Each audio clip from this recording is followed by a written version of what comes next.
Hola a todos, qué gusto tenerlos por aquí en un nuevo análisis. Hoy vamos a sumergirnos de lleno en uno de los textos más, ¿cómo decirlo?, inusuales, provocativos y francamente fascinantes que hemos revisado hasta el momento. O sea, imagínense por un segundo poder sentarse a conversar cara a cara, o mejor dicho, mente a mente, con la mismísima fuente de toda la negatividad humana. Una locura. Pues de eso trata exactamente Burlar al Diablo, el trabajo de Napoleon Hill, donde se detalla una especie de interrogatorio muy estructurado a una entidad que se hace llamar ni más ni menos que Su Majestad. Así que arranquemos de una vez, porque lo que vamos a desglosar hoy no es el típico cuento de terror, para nada. Es más bien un estudio psicológico súper profundo sobre el miedo, el fracaso y cómo nuestra mente puede ser manipulada o, por el contrario, totalmente liberada. Pero bueno, antes de meternos de lleno en este extraño interrogatorio, necesitamos entender un poquito en qué estado mental andaba el autor. Y esta frase que vemos aquí lo resume a la perfección. Hill estaba convencidísimo de que toda adversidad trae consigo la semilla de una ventaja correspondiente. Y ustedes se preguntarán, ¿por qué importa esto? Pues porque, como vamos a ver, él no llegó a esta entrevista imaginaria o real, como él mismo llega a sugerir, estando en la cima del éxito. Al contrario, estaba en el peor momento de su vida. Esta creencia fue literalmente el salvavidas que lo obligó a buscar respuestas cuando absolutamente todo a su alrededor se estaba viniendo abajo. Sección 1. El colapso y la revelación. Para dimensionar la escala de esta entrevista, tenemos que ponernos en contexto. Esto es casi como un misterio que se va resolviendo pieza por pieza.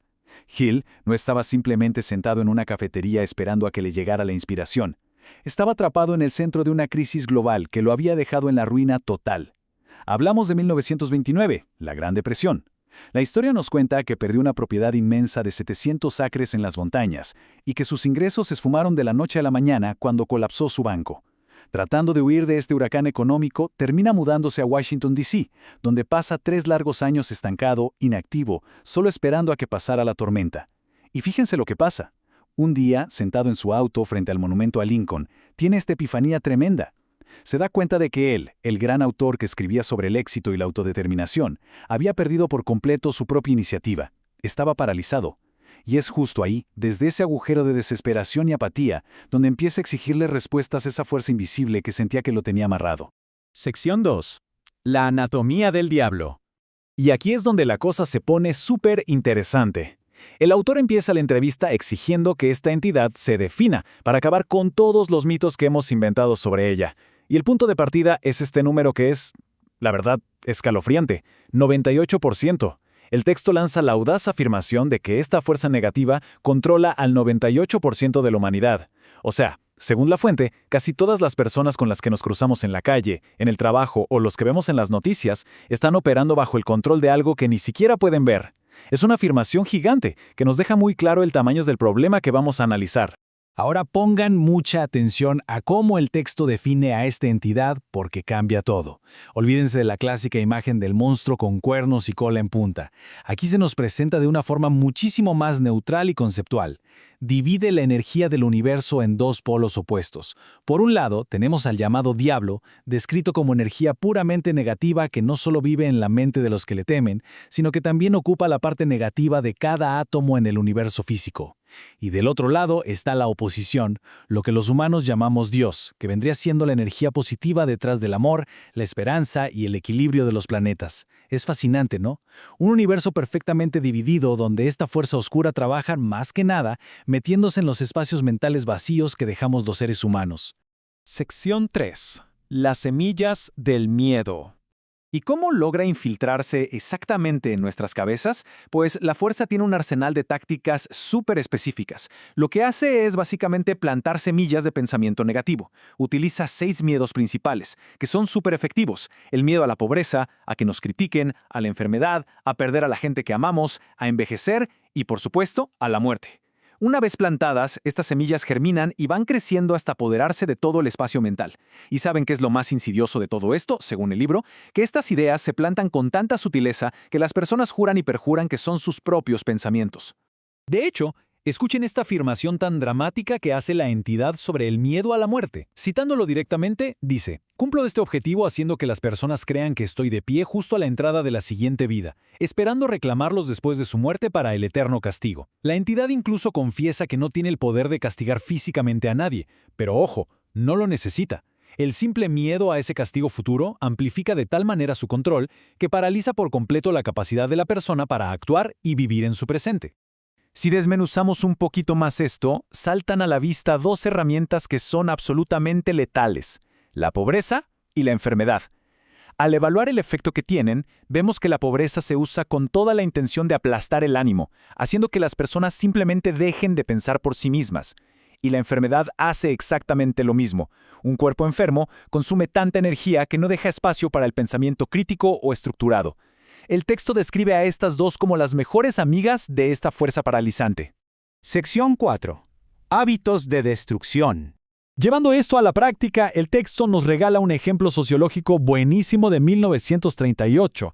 Nos muestra cómo la entidad usaba el hábito de fumarse 2 cajetillas diarias como un mecanismo de control. Vean esta progresión. En el paso 1, según la visión del autor en esa época, los cigarrillos van minando la persistencia y la concentración.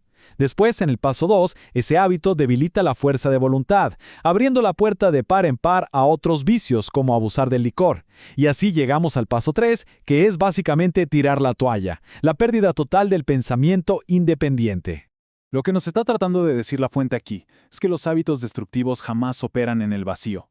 Nunca vienen solos, llegan en combos, en pares, de a 3, de a 4. El libro relata cómo esta táctica se enfoca muchísimo en corromper a los más jóvenes.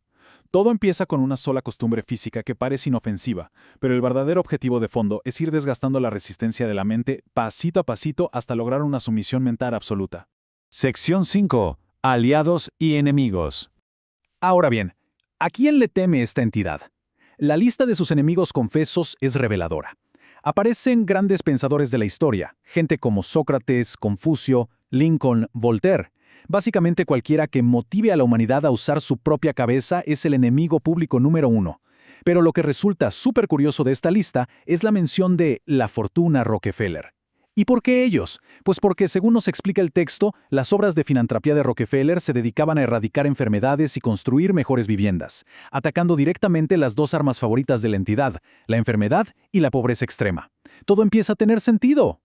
Por otro lado, la entidad se echa flores presumiendo de sus grandes triunfos a nivel mundial, y es que el texto le atribuye la culpa de crisis gigantescas, nombrando específicamente la Primera Guerra Mundial y la Gran Depresión del 29, catalogándolas como creaciones de miedo masivo.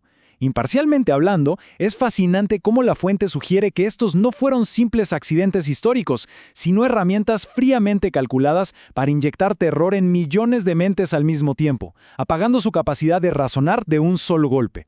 Sección 6. El poder del pensamiento. Pero tranquilos, que no todo está perdido.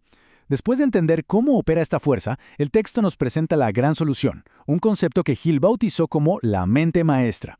Se define como la coordinación en perfecta armonía de 2 o más mentes trabajando hacia un objetivo clarísimo. ¿Recuerdan la epifanía frente al monumento a Lincoln? Ahí Hill entendió que su gran error había sido querer resolver todo como un lobo solitario. El texto propone que, cuando nos unimos en armonía y enfocamos nuestras mentes de forma independiente pero coordinada, logramos conectarnos con lo que él llama la inteligencia infinita, haciéndonos prácticamente invulnerables a la parálisis del miedo. Y todo esto nos lleva al talón de Aquiles de nuestro villano, resumido a la perfección en esta simple frase: no puedo controlar por completo a cualquier persona que piensa. O sea, así de sencillo.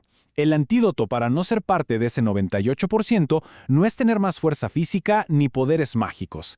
Es pura y simplemente el pensamiento independiente. La entidad no tiene más remedio que aceptar su derrota cuando se enfrenta a una mente que toma las riendas de sus propias emociones, que se atreve a cuestionar sus miedos y que dirige sus propios pensamientos con un propósito claro. Para ir cerrando este recorrido, creo que todos nos quedamos con una pregunta enorme rondando en la cabeza, que viene directo de la obra de Hill. ¿De verdad estamos en control de nuestra propia mente? ¿O estamos dejando que los miedos externos, ya sea al dinero, a lo que dirán los demás o a enfermarnos, sean los que lleven el volante de nuestras vidas? Burlar al diablo es, sin duda, una invitación abierta a revisar con lupa nuestros hábitos, a preguntarnos qué es lo que realmente nos frena y a reclamar de vuelta la única cosa sobre la que de verdad tenemos poder absoluto, nuestro pensamiento independiente. Ha sido un placer acompañarlos en este análisis. Nos vemos en la próxima.